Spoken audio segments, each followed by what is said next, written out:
thank you very much to an absolutely superman called Michael, who's my local best friend, let's say, who can help if you guys are not completely familiar with this boat. But the purpose of this video is to introduce you to Roseanne here in beautiful Mitilini in the marina at my mooring, and to run you quickly through the systems for people who are coming to visit my boat. So that's the purpose of this video, to show you guys very briefly the things that will get you going and the things not to forget when you get going on this fantastic boat. Okay, so very first, how the boat is attached, actually by 3 places: on these back mooring lines and on 1 mooring line on the very front, and we'll go through that in a few minutes time. So when we are going to get going, there are a couple of things we need to detach, and you want to make sure about that. And those things are, of course, the gangplank, which we tie on here so that it doesn't fall in the water when it's not being used. And we're going to slide that off here before we get going. And very important is to take out the shore power, which is attached onto the boat right here. So mine is number 2, and I switch off the shore power right here now before we get going with sailing. Okay, so now I'm quite happy to come back on here. Always step in the middle of the gangplank, please guys. Don't step here, you're going to lose your balance and fall in the water. Step and check your balance properly first, reaching over to there. And phones and things do not get kind of casually played along here, although Michael is doing the dance of the unemployed around the dock with my phone in his hand. So come over here, grab yourself, take this nicely and gently out.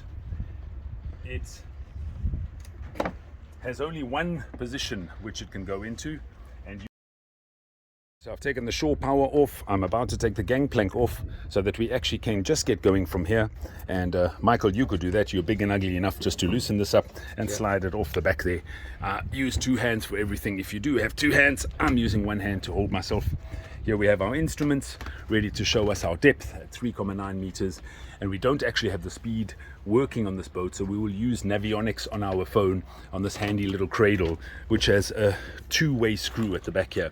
Use the outer screw only and put your phone in, and then tighten the outer screw, and that's the way to use the handheld. Okay, that you can slide. Just throw it onto the dock there. Okay. And undo that knot and throw it onto the dock. Thanks, Michael. We put the table away. The table is also very self-explanatory. You've got this handle here which you lift up and drop down, and in order for the table not to flap around, you close this up right here. Table nicely closed. Michael putting away the gangplank, and we check that everything that we don't need on the boat is put away. All right, all loose bottles and these ropes will be sorted out before you get going. Another thing you can do is free up this furling line. It's the yellow one, you'll recognize it, and you open that up. You can open up the lazy bag and you can free up the main halyard before you get going. So let's do that. You can come with me, Michael. And this little black and white line we loosen up. Michael, you're going to run through all these things so that you know them.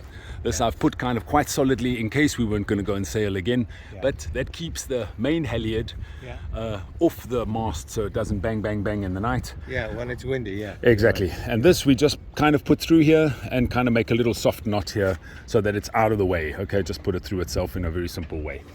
All right, we've got a long zip which we open up all the way to the back and release it at the very back there. Now the main sail is ready to go. Another very important thing to do is to close all hatches properly before going sailing.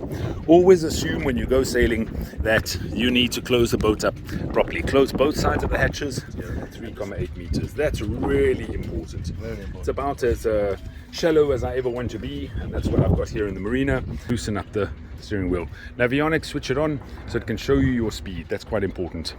So that needs to be opened up completely so that it can run free. That's open. Halfway open is not quite. Close both sides, make sure they are nicely closed, and then you are ready to start on the motor.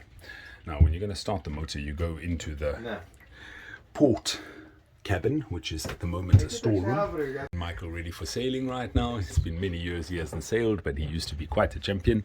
As I was saying, make sure all the stuff is away. Make sure things that are in the basin are in the basin. No glass at all on the boat. Don't leave glass lying around. No one wants glass broken. We close all the hatches, make sure they are properly closed and sealed, and things that can't fly around, because we always assume that the weather's going to be the worst out there and that the boat is going to heel left and right. These are handy, but make sure things are well out of the way, and especially glass. You don't want to have it around.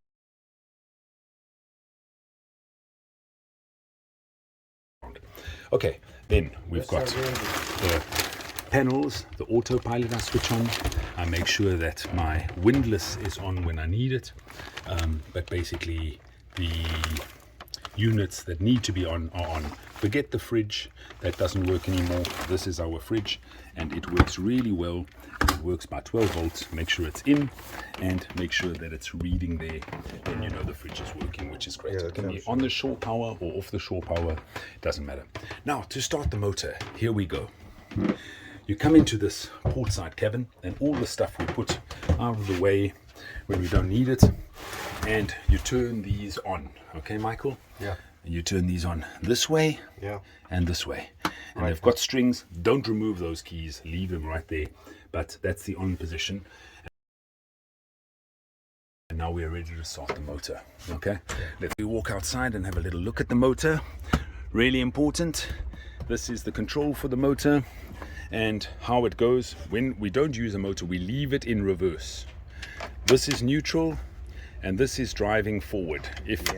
The first click is like an idle forward and it's like slowly cruising forward. Anything more than that, and you can dab it like this, will show you the rev counter going up and having more speed. Okay, but in order to start the motor in neutral, but with some revs, you push this button hard and you pull this in. So that button is in and you're slowly to the first click. Now you're ready to get going. This is how you kill the motor, by pulling this. If there's any beeping, stop the motor if it beeps like you don't want it to. The procedure for starting the motor: push this button here and lights come on. Then you're going to warm up the motor with 10 seconds of this glow plug. So that's warming up now, right? I do 10 seconds of that, then I let it go and I push and hold this long button for not longer than a couple of seconds, and the motor starts up straight away. If the motor doesn't start up straight away, then stop, give it a few seconds, start the glow plug again and try it again, but don't force it. These are very sensitive motors that you don't want to break. I've checked the oil and water recently, and as I said, now we're in neutral and we're a little bit forward. We can dab it on a bit more and give it a few more revs. You don't have to drive this motor ever over 2,000 revs. 2,000 is really the maximum you need to. But put it in neutral. You don't need to. Yeah, but just a little bit more than neutral is okay. We warm up the motor for a few moments. Yeah.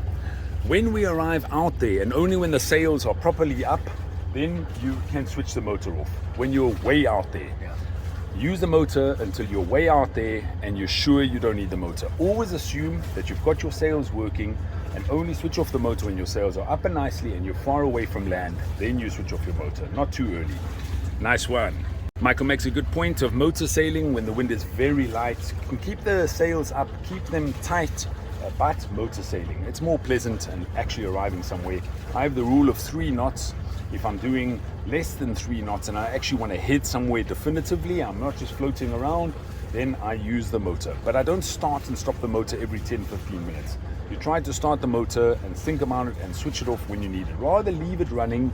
It can run for hours and hours and hours, but obviously we get going. All right, so now we're going to get going. You're going to go to the front of the boat and you're going to release me there when I'm happy.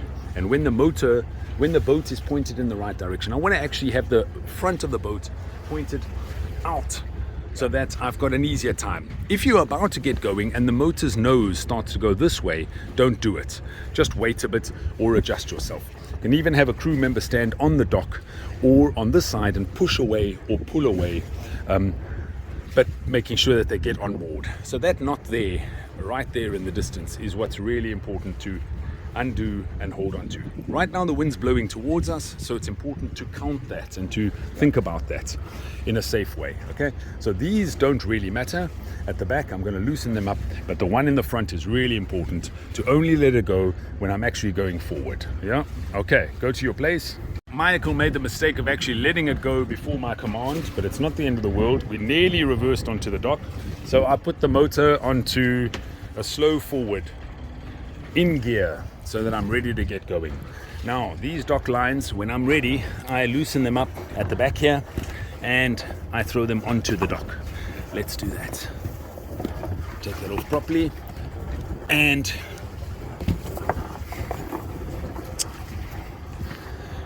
take them from the outside. I've made sure to leave myself enough space from the lines around. You don't go fast, go slowly, slowly, slowly, making sure that you properly clear all of these lines. I've come out of my place and I'm looking quite good. I've just got the first click on the motor and I am turning the wheel back to its straight. This line here, this little piece of rope indicates where straight is. So you can come to me, Michael. You get your crew member back here, and of course one hand for the boat and one hand for yourself. Michael's quite confident on the boat, so he doesn't hold himself. It's also not quite crazy here, and it doesn't matter if he falls in the water here, but of course you don't want to fall in the water. When we're going to come back in, we're going to motor up to there alongside this boat and this dock, and then reverse in to the place. Okay, so Michael, you can take over here, and you can do some of the steering. Just familiarize yourself with the boat. Of course, now we're going with the wind, so we don't have to go real fast, but we can give a little dab of power just at a little over 1,000 revs. 1,500 is good, and we'll switch on our navionics on here on the phone. You come out of the marina into the open harbor. You be very careful of any boat traffic.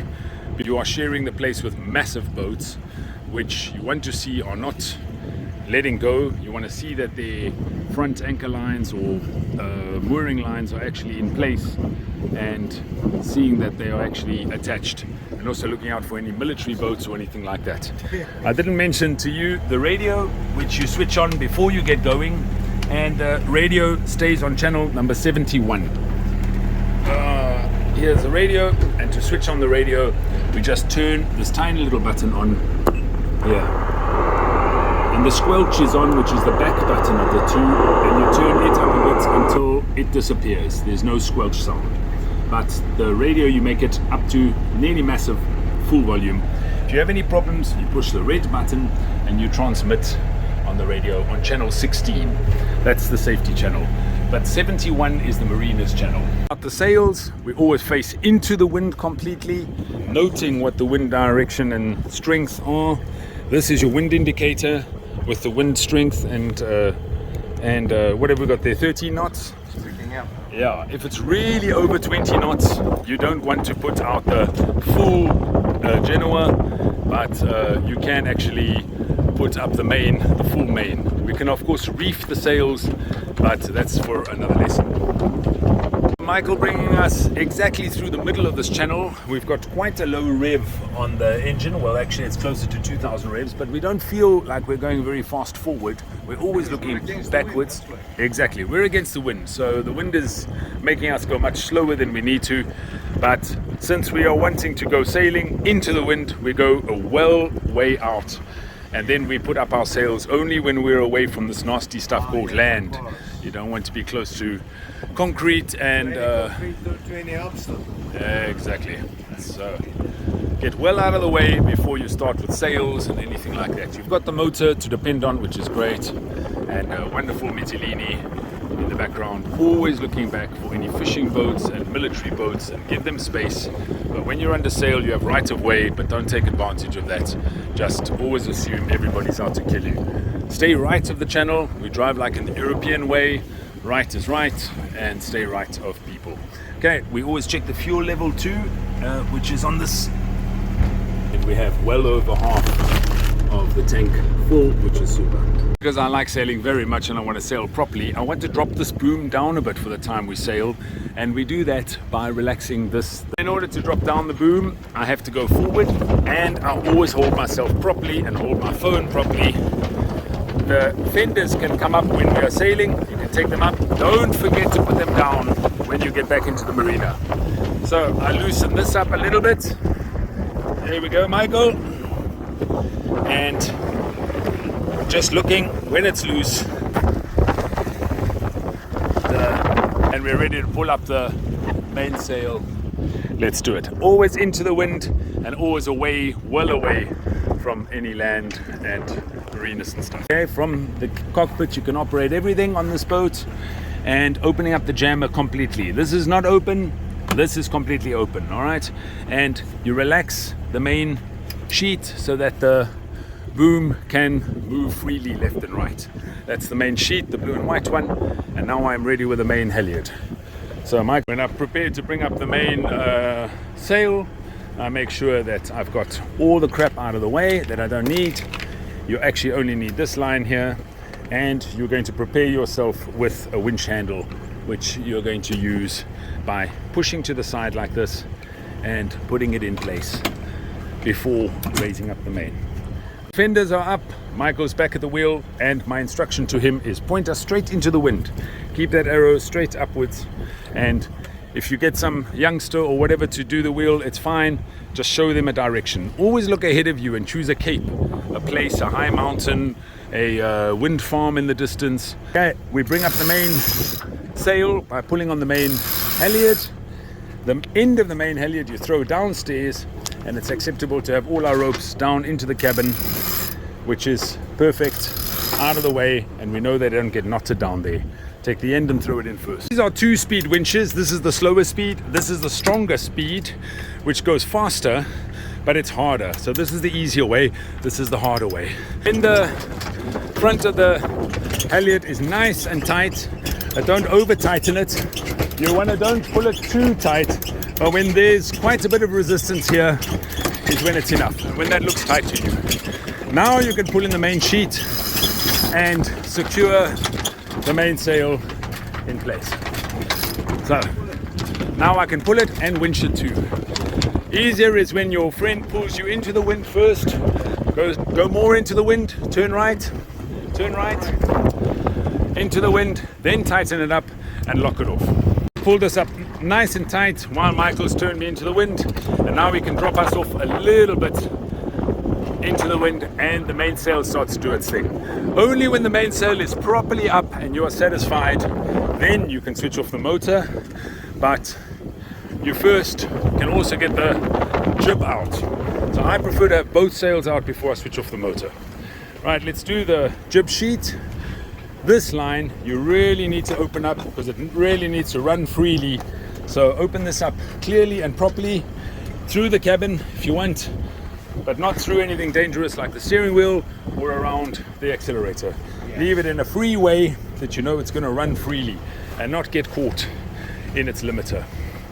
Right, then you ask your captain, whoever's steering, to turn you back into the wind. Makes your life much easier, and you pull in the sheet on the correct way. Hey, Andy! Woo! We can bring the jib in a little bit more progressively.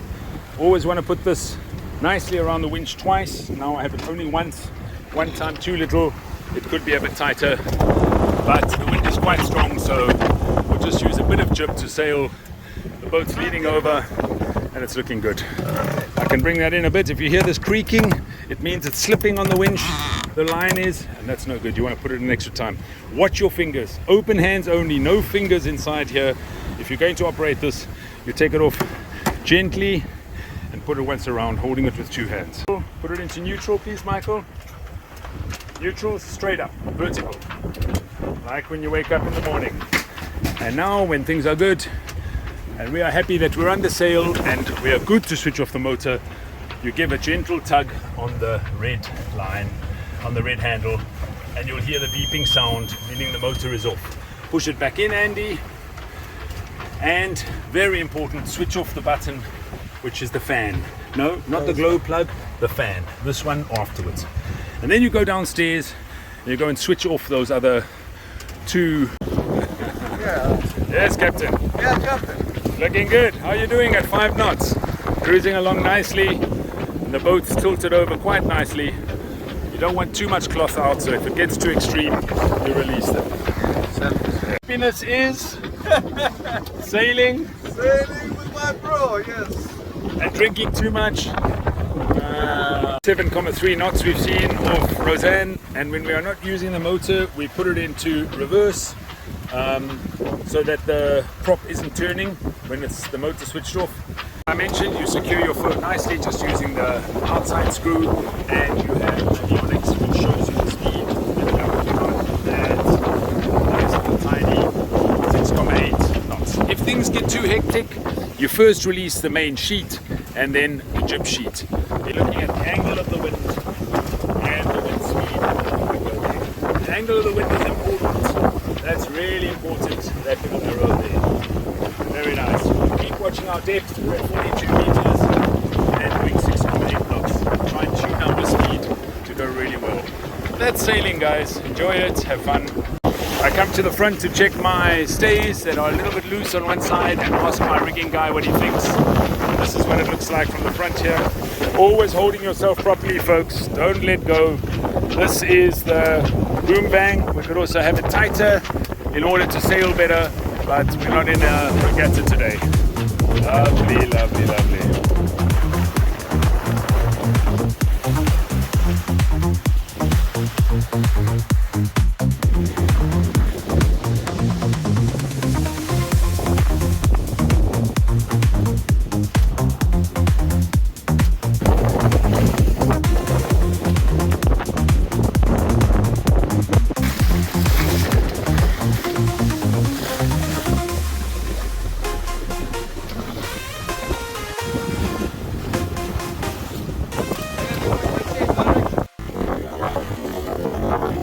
Get more and more intense. We throw the cushions of the cabin, or the cockpit rather, down into the cabin. Doesn't matter what it looks like. That's why you want to secure stuff, because it's flying around. On this tack, you want to have your wind angle around 50 degrees. Now we have it too low down. You can come up to the wind. Coming up to the wind. And on the other tack, this is not calibrated 100%. This can be closer to 30 degrees for your information.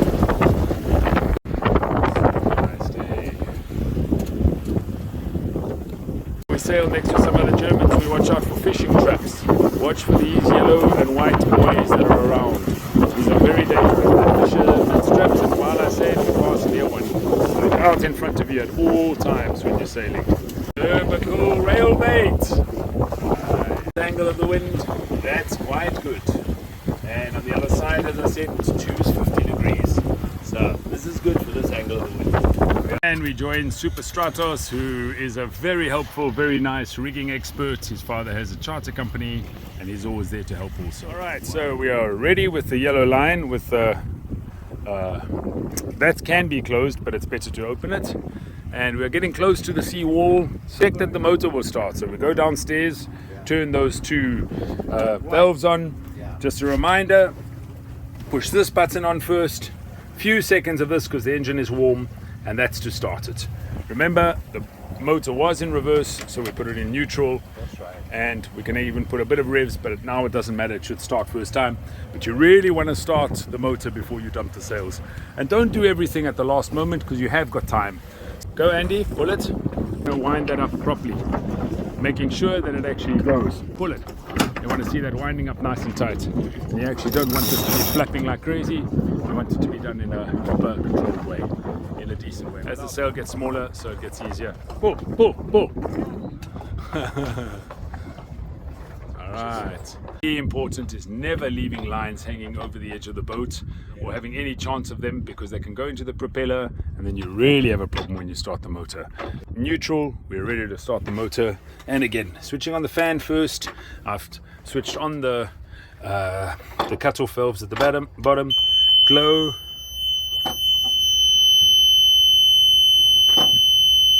Should be enough. Check that I'm in neutral, and the motor starts nicely. We just engage slowly forward just to see that it actually works, and we can slowly push forward towards the entrance of the marina. We're going for a swim, and then we dump the mainsails while we're in neutral and jump in. Let's go swimming. Drop the mainsail, you prepare the main halyard, you turn the boat completely into wind, and then you just let it go in a nice progressive way down straight, and make sure it's running nicely, and feed it out if you have to, moving all kind of crap out of the way that nothing can get caught in there, because that's nothing you want to contend with later. Bit more to the right, buddy. Stay into the wind. Into the wind. More things. There's some covers for the steering wheel and for the instruments, and this cover that goes over here that gets put on, and that cover that the gorgeous 68-year-old guy is just put back on, just touch. Anchoring technique, you're going to look yourselves on the internet and do your own homework on that. And there's a windlass button on the control panel on the left bottom there. Otherwise, put things back where you found them, and the dinghy will also be folded up and be on the couch in the center there, and that'll be ready for use if you want to go as far as using it. Little dinghy motor, but a pair of oars that go with it. But generally you don't need the dinghy. Swimming, staying on the boat, in and out of marina or up against the government dock is good. This is the cover for the boat, which will be here. The boat's open. The jib has been nicely rolled up onto its as I might have mentioned, there are 3 lovely cabins in this boat, and a nice lounge area. If you find these strange bags, don't worry, they don't bite. And enough space for 4 or 5 or 6 people to sit around here. Please help yourselves completely in the kitchen, and anything you dig out. This is turned into a storage room now, and there's a fridge, of course, which needs to be secured when sailing. Hectic sailing, please put the fridge here and block it up with the foam mattress which is there. Okay, this is the toilet. Good luck in going in here, but the toilet is very, very specific. One golden rule: never, ever, ever, like ever, put toilet paper or anything inside the toilet. Only a poo and a pee if you have to. But here in the marina we use the marina's bathroom and whatever. So this is the toilet. You pump it this side and you pump it that side. If you don't know how to use it, ask. But you basically pump for the water to go out and for the water to come in for flushing, pumping that side and then pushing this back over there again. Yeah, that's the toilet. I don't love it, but yeah, if you're a guy and you're fortunate enough to pee over the edge, you do. Remember to always close the hatches if you're sailing, and close the hatches if it's raining, of course. Be gentle with everything, but please report anything. If there's anything that breaks, let me know. This is the front cabin, of course. The biggest and nicest cabin to sleep in is in the front, and this is an outside mattress to sleep for suntanning or whatever and enjoy yourselves. There's some diving things that I've left up there, 2 wetsuits, and of course a chess set and a JBL Bluetooth speaker for some music, and some Bluetooth lights will be here too, or what do you call them, lights, and some art equipment. Please help yourselves. There's lots of white pages, and enjoy yourselves. Just have fun on the boat and be cool. All right, nice. Shows the way along the dock. That's where you'll be coming in, and you walk to the end of D dock, and you see this smiling guy. This is Francesco, one of the nicest men you might never meet, and he's absolutely wonderful. And then you see Roseanne. Welcome to Roseanne in the late afternoon near the end of D dock. All right, super cool. It's the entrance of the marina there, and this is the marina's restaurant, and you will come to the D dock. Now we are of course looking at the way you would go along, but this is the restaurant, just to orientate you. And when you arrive, yes, if you don't have a key, very easy, reach over and then check and just push the lock the other way around. Easy as that. Yeah, credit card or just jimmy the lock, easy.